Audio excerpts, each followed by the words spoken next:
Hello, and welcome to Shane's Microscope. I'm Shane, and this is my microscope. Let's take a peek. Today's sample comes from Bird Bath S1.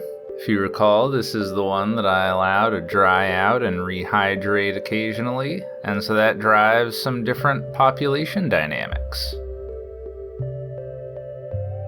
Now, I had originally intended this to just be a survey observation. I am constantly using the microscope, and if I had video recordings of everything in there, the gigabytes would just really start stacking up. So if it's something that I'm looking at all the time and I'm mostly just looking in there for fun, then usually I'll just take some still shots so that I can have a record of the organisms that I saw, and that's that. But sometimes you see something really interesting. So I just figured I would show you some of the still shots.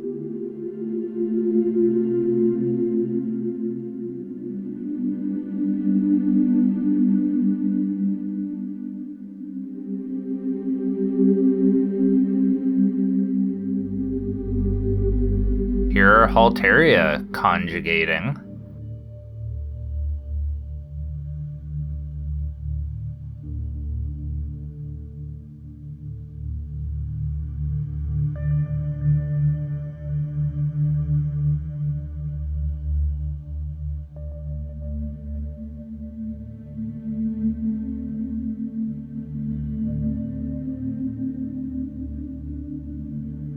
Took forever to figure out what in the world this thing was when you don't know where to start looking, but this is actually a feather barbule from a bird.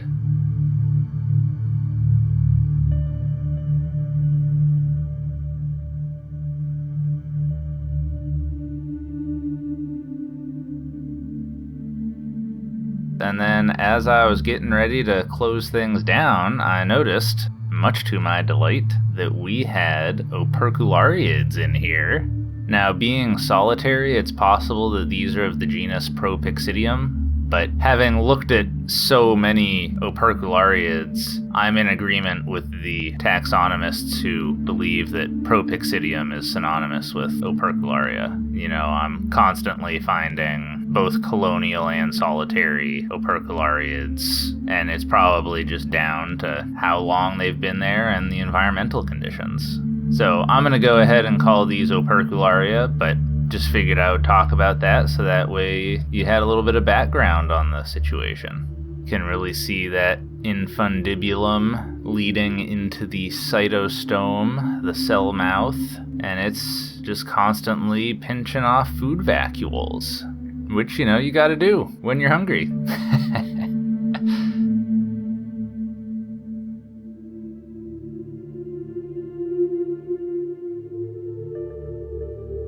I thought this oblique illumination really helped highlight some of the features.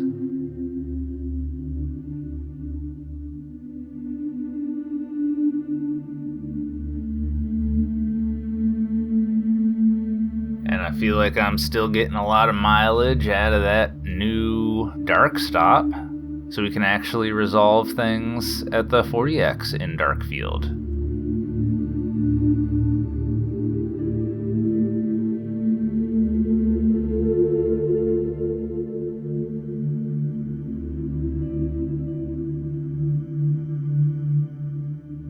The 10x is certainly nice and crisp. And if we crank up the brightness, then we can really see the particle flow.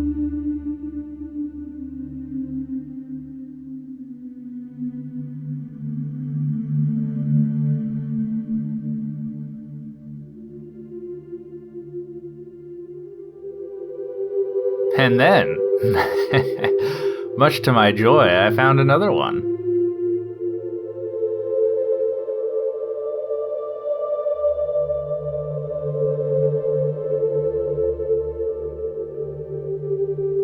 So I figure if I was able to find two in just a drop of water on a slide, that probably they're doing well in there.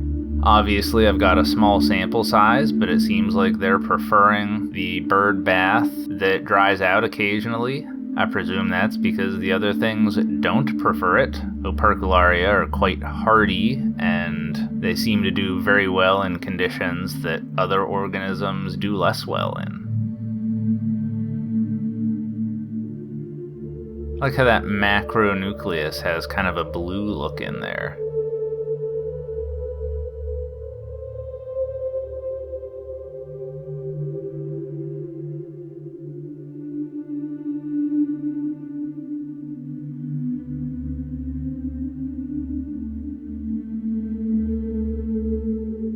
And once again, if we crank the brightness on this, we can really see the particles flowing around. Well, thanks for having a look in this sample with me, letting me show off some operculariids, because you know I love a good paratrick. Alright, well I think we'll leave it there for the day. Thanks for having a look with me. Until next time, keep on peeking.